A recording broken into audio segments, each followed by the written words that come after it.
Welcome to The Randy Report. I'm Randy Slovacek, your host. I'm also the writer and editor of therandyreport.com, where you can find me every single day on the internet reporting on the daily news cycle in terms of politics, pop culture, and entertainment news of interest to the LGBTQ community. As many people may know, one of the mission statements for The Randy Report is to support out artists, whether it be in the arena of television, film, music, or otherwise. And so today I'm thrilled that I'm going to be speaking with one of my favorite indie artists, Eli Lieb, who recently released his new album, The Nights We Lived. Eli began his professional music career in New York City, where he started working on his songwriting and performing. He released a debut solo album in 2011 and was soon featured in Us Weekly, out in other national publications. Following the death of his father in 2012, though, Eli took a professional sabbatical and returned home to his home state of Iowa. During that time, Eli began recording covers of songs that were popular, and in doing so, began to develop a loyal fan base on YouTube. In 2013, a 2-week trip to Los Angeles became a relocation. That began a series of collaborations with artists, writers, and producers including Adam Lambert, Cheyenne Jackson, Hey Violet, Laura Marano, Forever in Your Mind, Crystal Bowersox, and Stacey Jones. In July of 2013, Eli released what many consider his first official single, the power pop anthem Young Love. Music blog Idolator called it an instantly catchy, uplifting pop rock anthem that sounds like a cross between Katy Perry and Bruce Springsteen.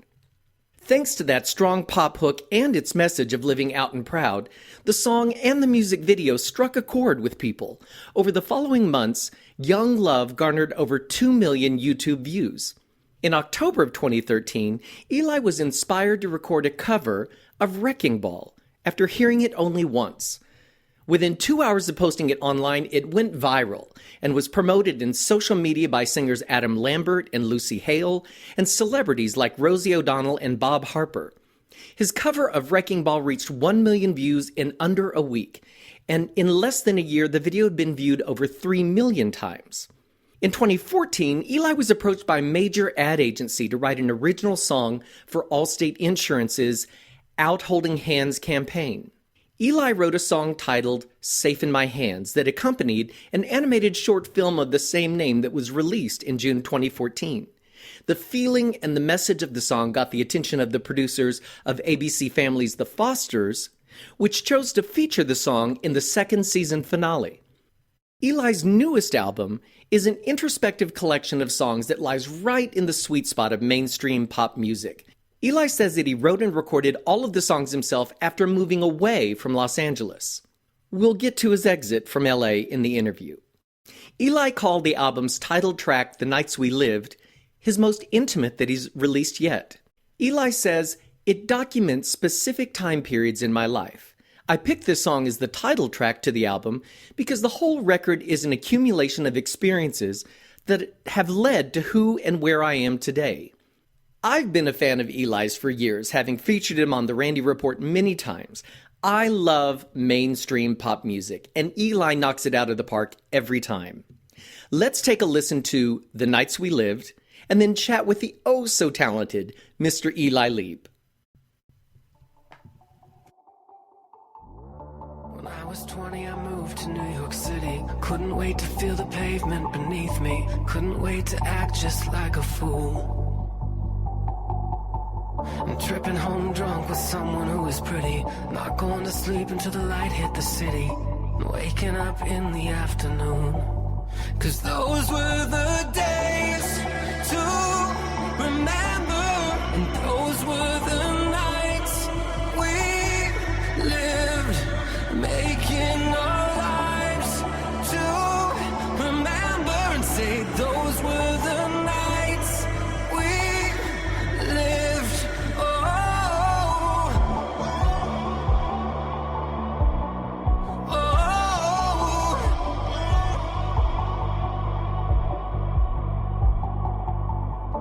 When I was 25, I buried my father. But before he severed the last of his karma, there was one thing he said to me. He said, live your life life like there's nobody stronger. Live in love with your mom and your brother, 'cause nothing lasts except the memories. 'Cause these are the days to remember, and these are the nights we lived, making our lives to remember and say these are the nights we lived.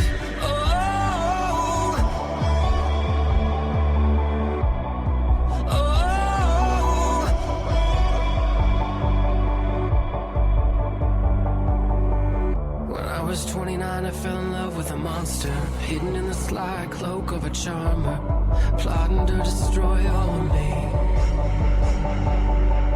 That's when I learned what love and abuse was. Yeah, I think I still have a few of his scars. If you look closely, you can see. But those were the days to remember, and those were the nights we lived, making our lives to remember and say those were the nights we lived.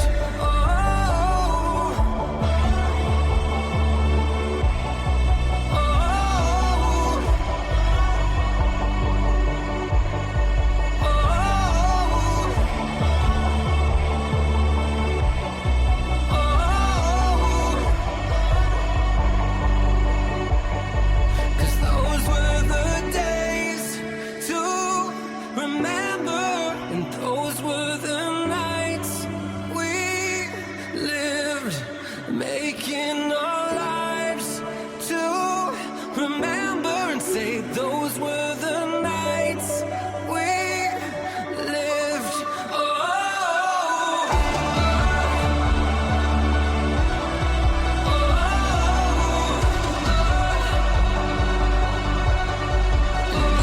are the days to remember.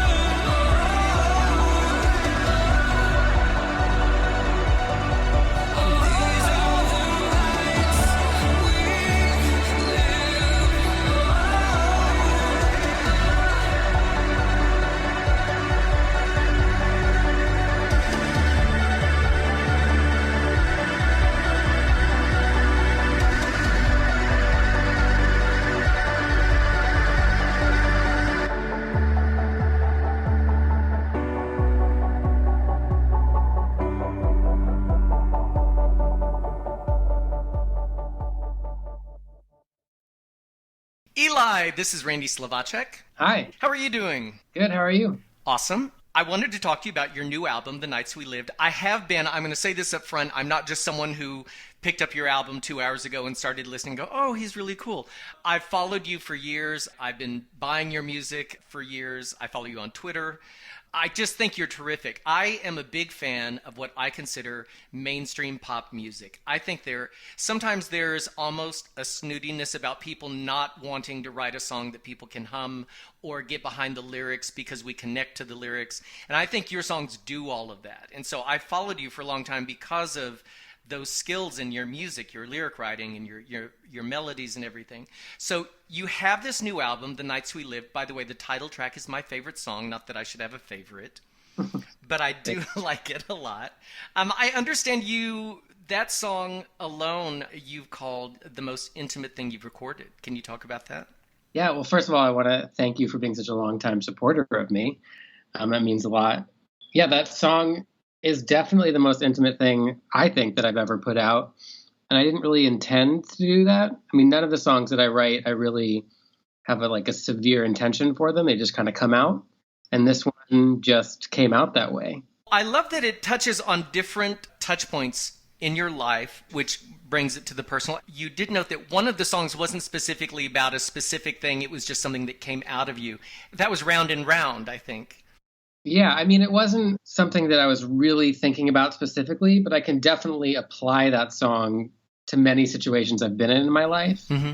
A lot of songs are about a very specific situation or person, and that one is more of a generalized thing, that you have with people.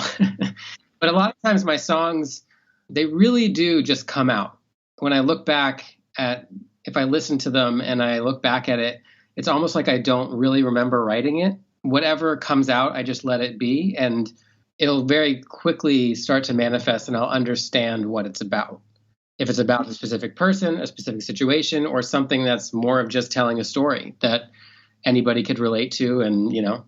You know, it's interesting. I talk to so many singer-songwriters, and music is such a therapy for so many people, especially when you're writing it, because it's a way of getting it out of you. And I do know that most of the songs that you write actually do come from specific moments or relationships that you write, that you've had. The first track on the new album, Fall For You, almost echoes a sense of journey. You actually paraphrase a lyric, I think, to take us back. Am I thinking about the right song, Fall For You? Yeah, no. There's a specific Journey reference in there. But I think it's brilliant because it tells us something, and it takes us somewhere immediately within a span of like 4 notes or something. It's not a big reference, but anyone who knows the song or know where you're going. And you also start with such a great lyric, because the lyric starts something about, I remember when we met drunk outside that bar, and it's just a specific thing that people can relate to. Immediately they're in the place. Are you aware when you're writing of creating those moments or creating that connection to the listener? Or is it purely about your communication with yourself?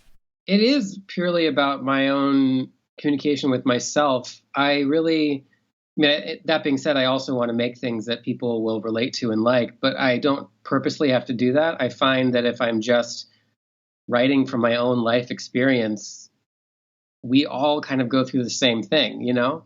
So if I'm the most authentic I can be to myself, I think I will undoubtedly write stuff that people will relate to, because my life is just like anybody else's. I mean, we all have our differences, but we all have the same experiences too, you know? We've all met somebody drunk at a bar, unless you don't drink at all, but most people have met somebody drunk at a bar. I write songs, and I somehow have managed to be able to put experience into a song. And so I just try to be as literal as I can with an experience, with also making it work within the realms of song and rhyming. But it always seems to just work. Like I was saying earlier, it just kind of comes out of me. And then I look back at it and I don't really even understand how it was formed so well. Sometimes when you get something out of you, it's like it's almost been, I don't want to say purged, but you've transferred this thing out of you or something. So yeah. I totally relate to that. Can I ask a question? Because I do follow you. I follow all your music. I follow you on Twitter. You wrote the song Hollywood when you left LA. I think that was about 11 months ago.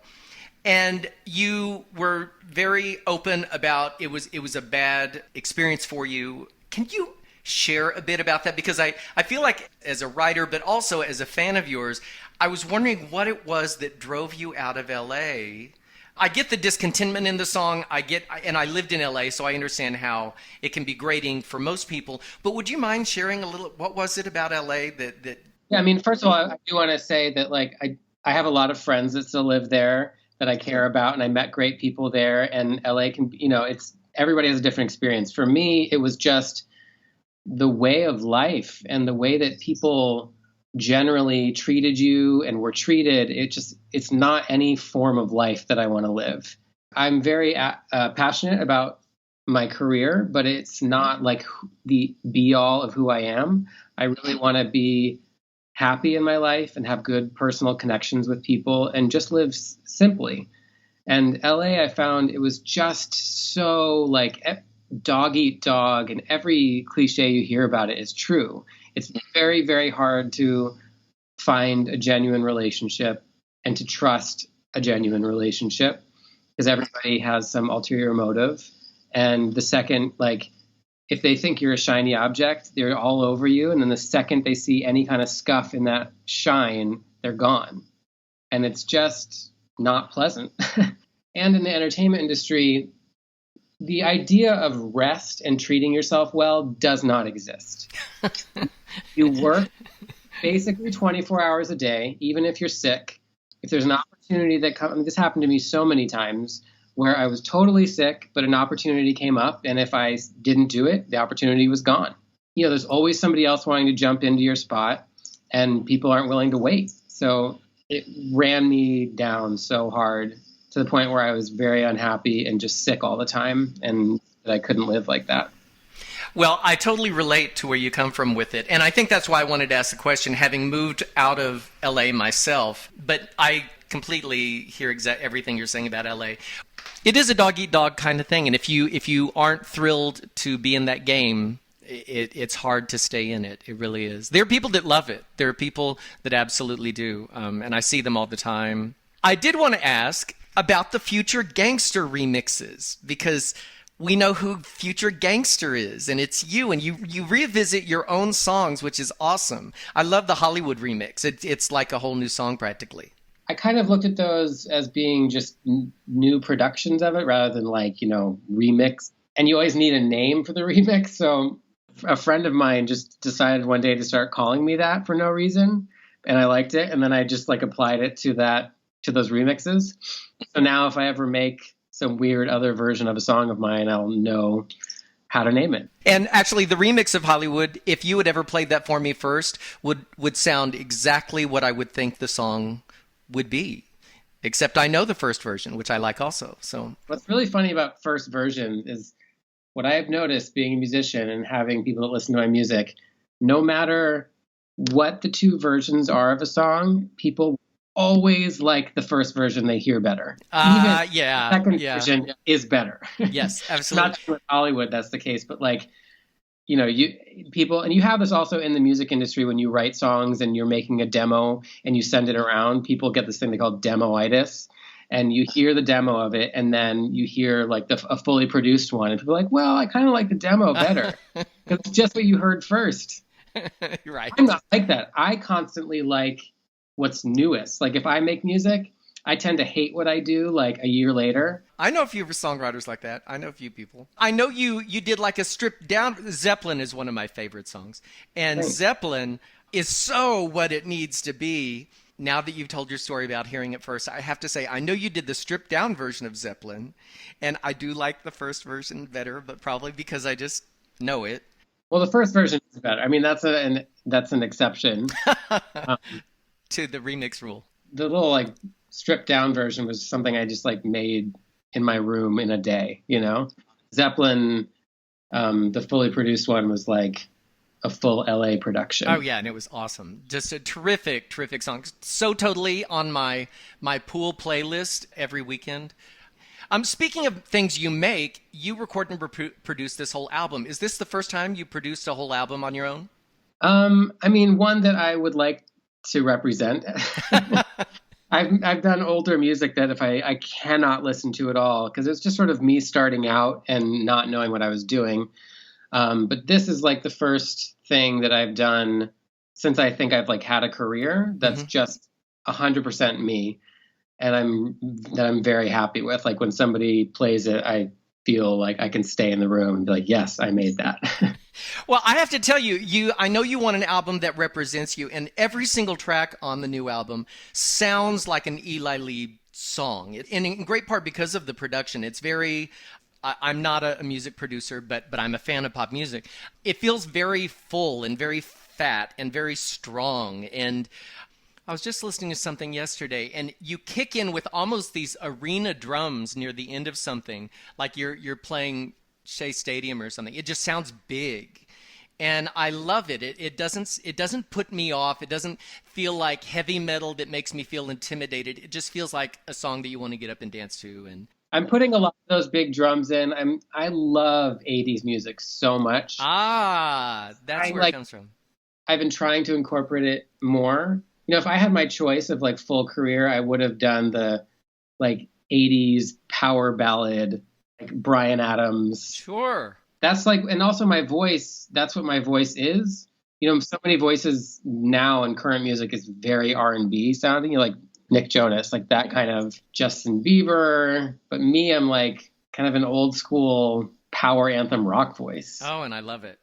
2 more questions, I'll let you go. You released your first single, Young Love, in 2013. 5 years later, you're out of LA. As an independent music artist, do you think about the state of the industry? Do you feel like it's changing Obviously, it changes a lot year to year. Different things are happening in terms of the business side. But do you feel like it changes a lot? Does it become more and more challenging for indie artists? I mean, it's changed so much, even just since I released Young Love. I think that it is becoming more challenging for indie artists who are starting out now, because I feel like indie is kind of like mainstream now. Right. So it's almost like labeled artists are now going indie, what are like real indie artists who like have no choice but to be indie, you know? Right. The internet has just got crazier. Social media is crazier. You know, when I started YouTube, I wasn't the first one by any means, but there were a lot less people doing it back then. So it was much easier to be seen. And now it's just like you get so lost in the mix, and it's hard to keep the numbers up, for sure. I will say you have like 46 million views on your YouTube channel, which is pretty fabulous. So that's wonderful. One more question, and this may be the most important question I ask you. Yanni or Laurel? Oh, it was Laurel, 100%. Totally. Okay, right? I'm being funny, but I love how these things kind of take over social media. And I noticed on Twitter you got involved and you were like being very adamant it's Laurel.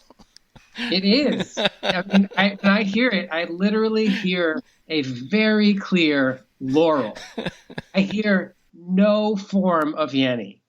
And I've actually talked to my other musician friends, and they all hear Laurel too. And my theory with it, and what people have said, is that the Yanni is a very high-pitched frequency and harmonic. Mm-hmm. I think musicians who've been in studios and on stages and had things in their ears a lot, like have been exposed to the loud music, probably have their higher frequencies not as well defined anymore because they've kind of blown them out. So we gravitate towards the low end stuff. Ah, Laurel was. I love that you have a total answer for why people are hearing it. That's awesome. I have to, because it's the weirdest thing. I mean, I was in a room with 3 of my friends yesterday, and I played them it, and they're all like, it says Yanni. I can't even hear Laurel. And I'm like, you're insane. I hear Laurel so freaking clearly, and I can't even hear Yanni.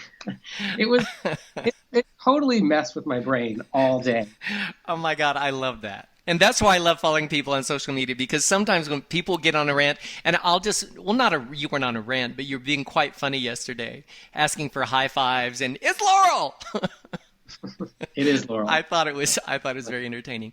Listen, I know you're on a tight schedule. Thank you so much for having the time to chat. Congratulations on the new album. As a fan, I appreciate it. Thanks. Cool. Thanks for having me on. Absolutely. Listen, I really do appreciate your music. I know when you're making it sometimes by yourself, you may not know how much people do, and I'm glad it's out there. I appreciate it. It's the thing that makes me keep on going.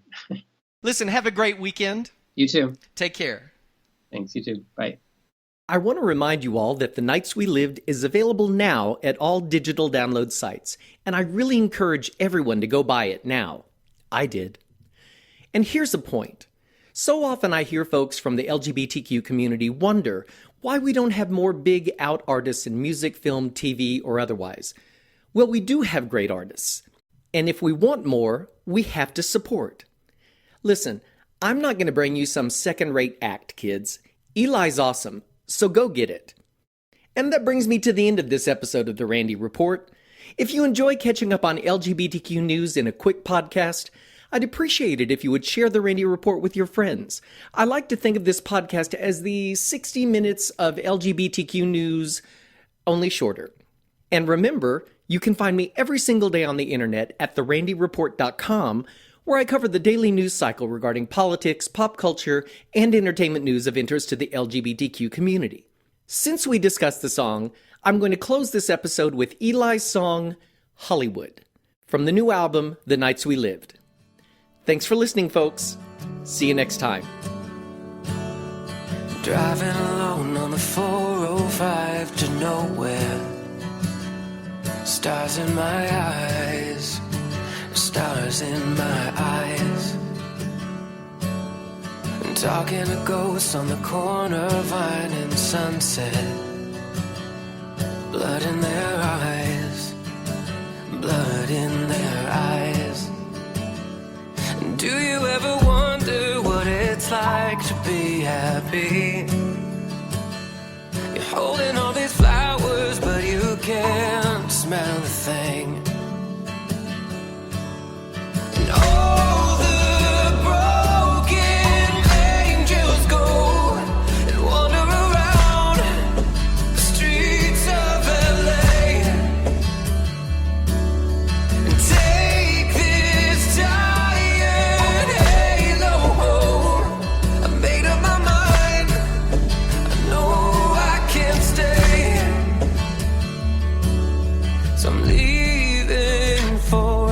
life that's good.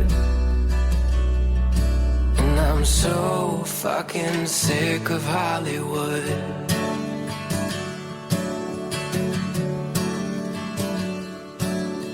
All of the ghosts of Hollywood are coming to eat you alive, eat you alive.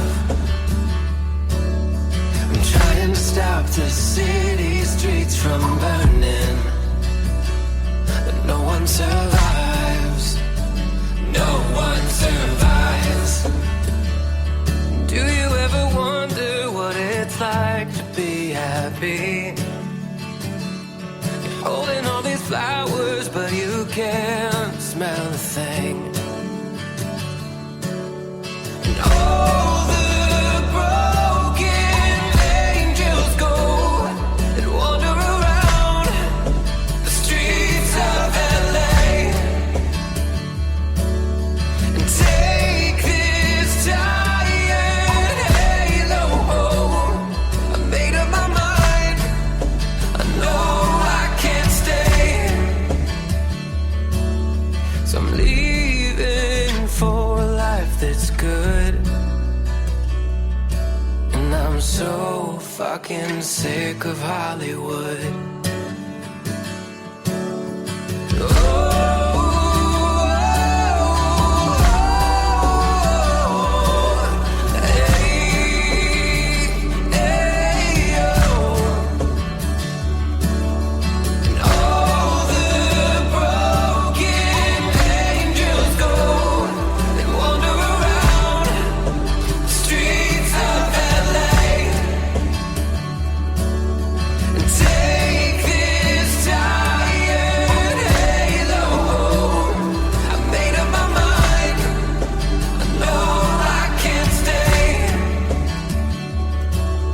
So I'm leaving for a life that's good. And I'm so fucking sick of Hollywood.